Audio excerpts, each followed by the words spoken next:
Hey guys, we're going to start a new project today. I'm going to be doing these wooden American flags that I've been building. We'll start with a 2 by 10 by 10 foot long, and we will cut those into 37-inch lengths to get us started. Alright y'all, now that I've got my boards ripped from 9 1/4 down to 9 inches, I'm going to go ahead and set my table saw blade at 1.5 inches to basically make, what we're going to end up with is 1.5 by 1.5 squares.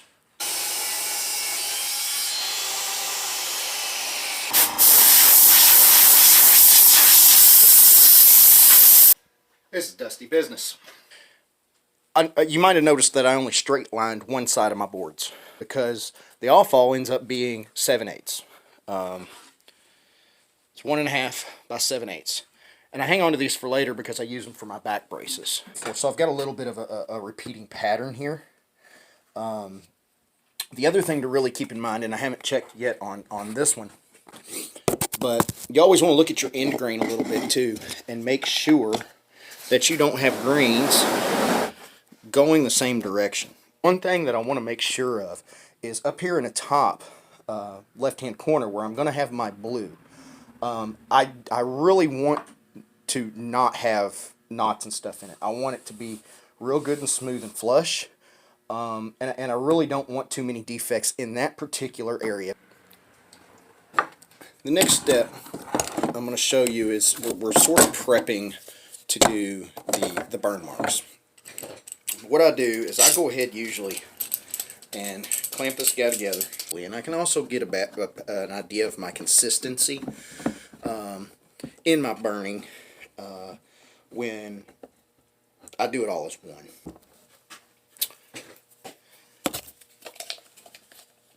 And I'm going to measure over 6 inches on the very back side. And what this is for is, this is for my bracing. When I put the braces on the back, because I measure over 6 inches, and my brace will actually lay between 6 and 7.5 inches over from the edge of my flag on both sides. The reason that I'm doing this now and not later is so I can actually number my pieces, and I number them along the back side where I know this brace will cover them up once I get finished with my end product. So I just do a couple of light pencil lines there where that brace is going to go. So the other thing that I'm going to do is I'm going to go through and put an R and a W, red and white. Always starting with red and ending with red. I'm also going to go back and put a B on my blue pieces as well. So, alright y'all, so let me show you what basically I've done here and what this looks like. I don't know if you can see this or not, but I basically started out up here. It's 1 red and blue, 2 white and blue, 3 red, blue, so on and so forth, all the way down here to 8's just white, 9 just red, so on and so forth. We're going to turn on our fan here and open up the shop door. Something to not forget, don't forget to do your edges. And when I'm done with this, I'll take it out of the clamps and I'll do my top and bottom side of my top and bottom piece. Do not burn your house down. Do not breathe these gases. But always make sure to be as safe as you can. And all I'm going to do is run over this with my orbital sander. It's going to lighten up the burn patterns a little bit and take a little bit of the saw kerf marks that were left from the table saw out of it. And you can see on this one about how dark that is now on both sides. And I'll show you here in just a second what it looks like after I've bumped this.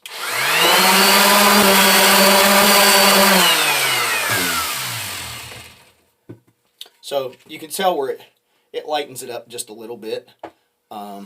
Gives it a nice smooth finish to it. So I'm going to go through, I'm going to do all of these. I go ahead and take my bottom 6 pieces, which are all of the stripes that are going to go straight through the flag. They don't have any blue in it. So that's my bottom 6. I'm going to take those and set those aside for a little bit. Now, it should leave me my top 7, 1, 2, 3, 4, 5, 6, 7. These are going to be my blue pieces. So, the way I do this is I line up my edges, and then I'm going to measure over 14 3/4. And that's going to be the width of the blue. In order to get good paint lines, we take out these razor blades, count out 7 of those, and I'm going to actually take a hammer and drive them in to the mark that I just made.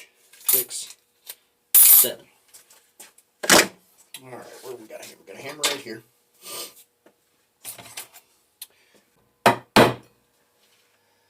Right on that line. And that way, I can put my blue on this side and my red on that side pretty much simultaneously. And I don't have to worry about bleed over.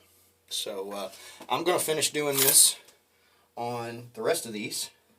And then we're going to move on to our stain process. Alright y'all, we're on to the next step, getting ready to start on our stain. Something that I left out a minute ago is we actually need 8 of these razor blades for our top piece. So our very, very top piece, I get 1 on the face and then 1 on the top for our stain. So we actually need 8 razor blades, not 7. I was wrong about that a minute ago. I really, really like this. It gives it a really, really pretty look. But I'm going with what's called True Blue and Crimson, and I really like these 2 colors. I think they work great on this flag. So whatever I do with the first one, as far as the thickness of how much I put on, I try my best to stay consistent with the remainder. So I'll get all my blue. I've got all 7 of my blue pieces. Once I get all those done, I'll pull my white piece. So I'll go ahead and pull those out and set those in order and set those aside. And that way the remaining pieces I know I've got are just my reds, which is 1, 3, 5, and 7.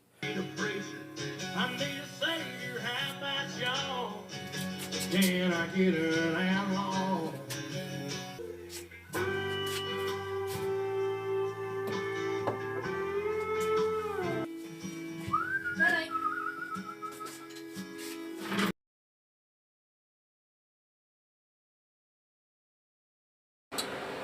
First thing we got to do is get these razor blades out. So I don't like razor blades, and I have a tendency to cut myself. So I grab a little hammer. Well, how do I do this where you see it? And I just tap it.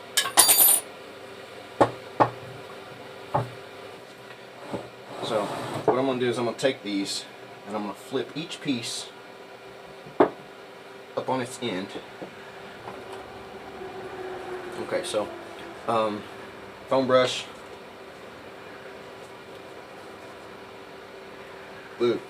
I want a good enough bead to make a good contact between all my boards, but as I said, we don't want it coming out the face. See, I got a little bit. So if you notice, as I've glued these, I take them in a few sections and been sort of lightly pushing them together.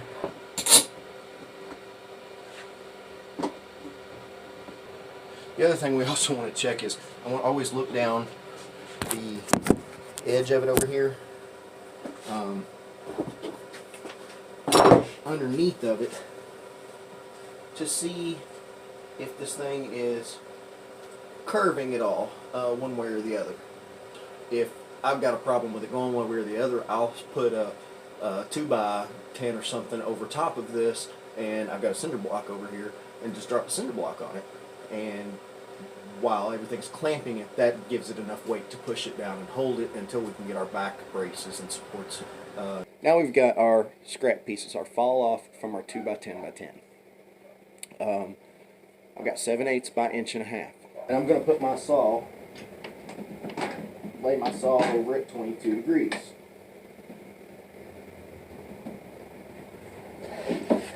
And I'm going to make a starting cut there.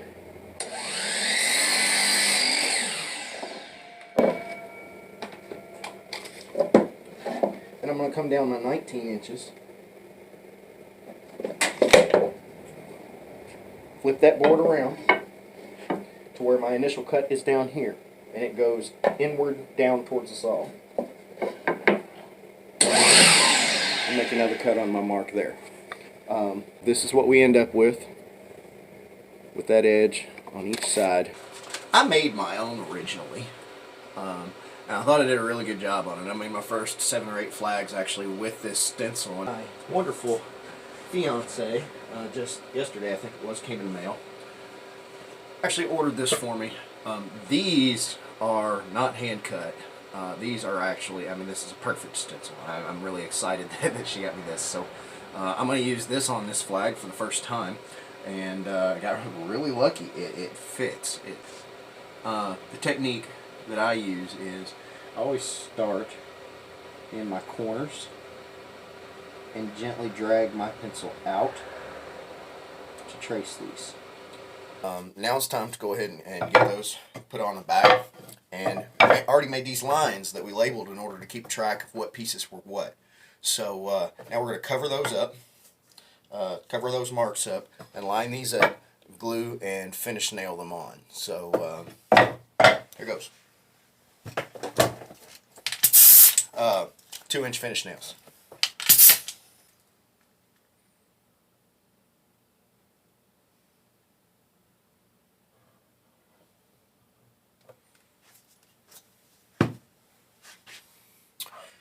I'm going to take my little glue sponge here and just kind of wipe right down the middle of where both of those are going to be. So when we put these on, we're at 19.5 on our flag. These are 19. So we're going to have 1/4 of an inch approximately at the top and the bottom. And I'll get my first shot up here in the top, and then I push down, try to get this good and flat. I want to make sure it feels good and flat, and I'll shoot this about every other piece or stripe going down through here. Once I get about halfway, I'll go ahead and put my bottom one in.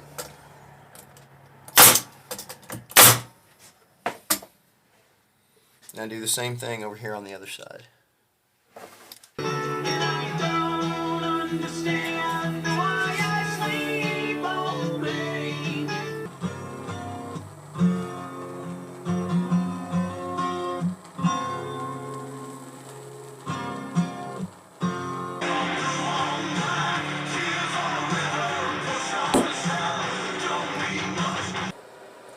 Alright, now we're going to do our stars.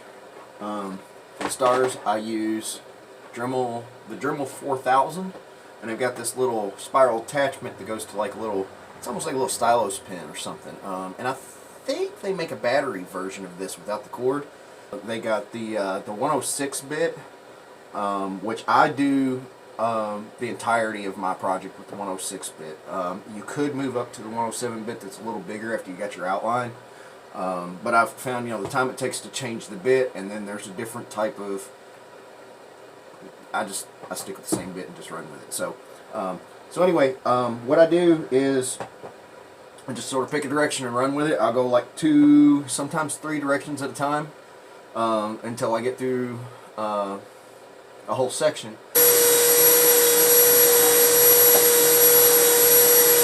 Because we are just the one big rock stars and living hilltop tops and driving 15 cars. The girls come easy and the drugs come cheap.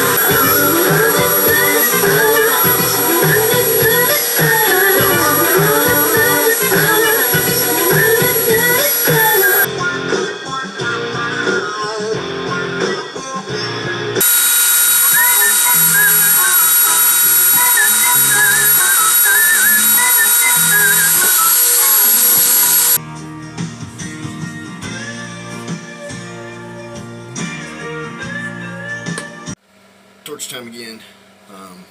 So next step, now that I've got all this carved finally, is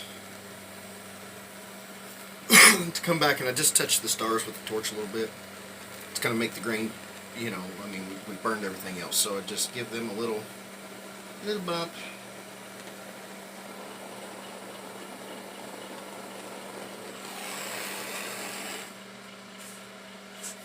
Alright guys, and finally, I want to put a couple of coats of clear on this.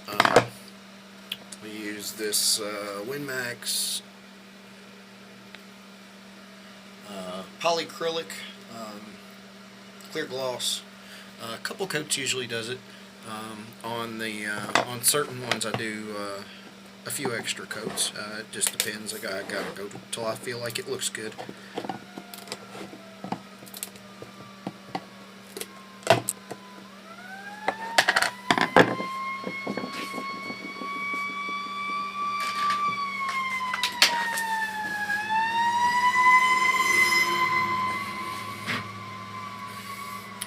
To honor the firefighters that just went by, just a little different way of doing things.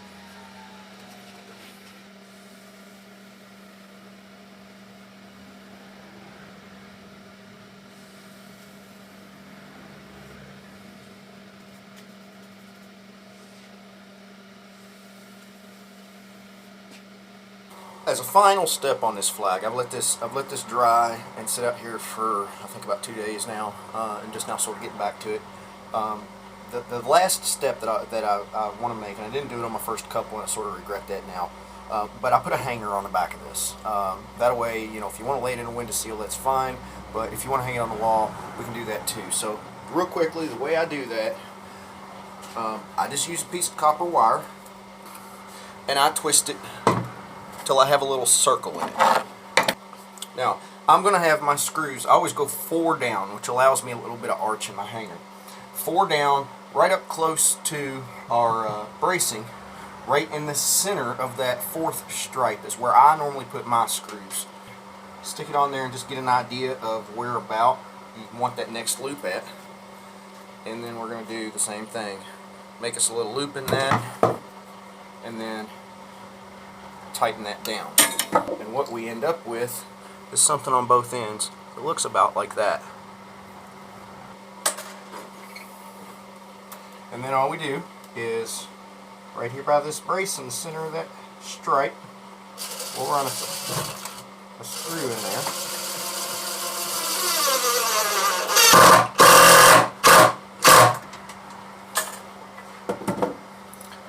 Make sure that your screws are no longer than 1.5 inches, and you might even want to go a little shorter than 1.5 inches to make sure that it doesn't bust out the face of your flag that this works so hard on.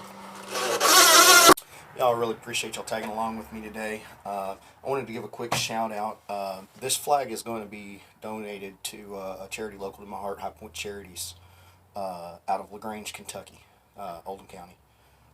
They service 3 counties here locally in Kentucky with food and clothing assistance. They're a charity near and dear to my heart. They have worship services, all kinds of good stuff for families in need. So anyway, they have their spring gala coming up next month, and I'm going to be donating this flag, and I'm going to do a police edition flag as well, the thin blue line, for that auction. So they're having a silent auction. I'm sure I can get more information for you. It's High Point Charities. You can look them up online and purchase tickets that way. I think seats are like $60 a seat. So please go support them if you do have the heart to do so. Thank y'all for tagging along with me. That's going to conclude this project. Much more stuff to come in the next coming weeks. I'm really excited. We should have a lot of fun. See y'all next time.